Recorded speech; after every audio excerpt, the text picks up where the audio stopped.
Hi YouTubers, I'm glad you're here. Thank you very much for joining me.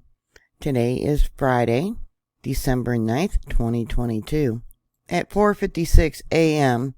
there in the Philippines, near Davao, I believe, they had a magnitude 5.6 earthquake.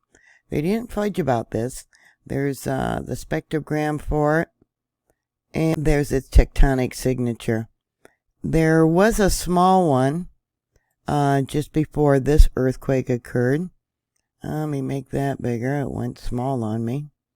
Right there. And we'll go with its spectrogram. That would probably be considered a foreshock. But USGS is not reporting it.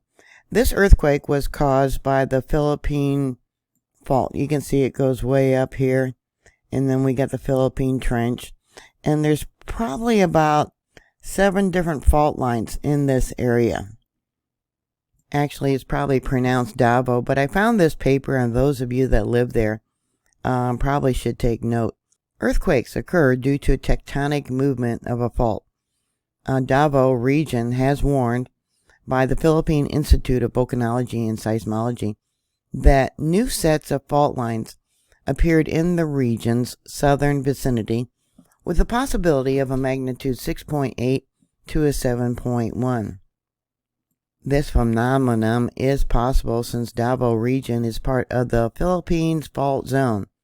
The study was conducted to give specific information of the area within the vicinity fault lines, such as soil profile and seismic information. Now, this earthquake was deep. It was about 45 miles below sea level, and here we have in kilometers the type of soil. It's all basically, clay. You can do a Google search about clay soils, and it says here, clay will amplify the bedrock motion if the shear stresses generated because of the shear wave propagation are less than the shear strength of the clay. If clay yields during a strong excitation, then the attention input model will result. It mentions different places that have clay: Indonesia, Philippines, Mexico, India, and China. And it talks about how clay or soft soils can amplify the seismic motion and can significantly influence the amplitude, make the earthquake even more dangerous, more damage. USGS gave it an intensity level of 5, meaning it was felt indoors by most people, and there was breakage of maybe dishes, windows, walls, plaster, and disturbance of tall objects. It's probably too soon to know about damage in that area right now, and I'm sure reports will be coming in. They're in Davao, about 63 miles northwest. Here on EMSE is some reports. It says it was a noisy earthquake. Woke me up from my sleep. 3rd floor chandelier shaking. Felt on the 6th floor apartment building. Curtains were all swaying. Lights moving. Could no stand. They couldn't stand up, I guess. Another one says a very strong quake, roughly likely a minute. It awakened me from my sleep. Our chandelier is dancing and hanging cabinets are sounding. I can hear large rocks sounding from the ground. Seemed strong and went on for some time. This one about 65 miles northwest said chandelier lights are all swaying. Doors and windows, entire house is shaking.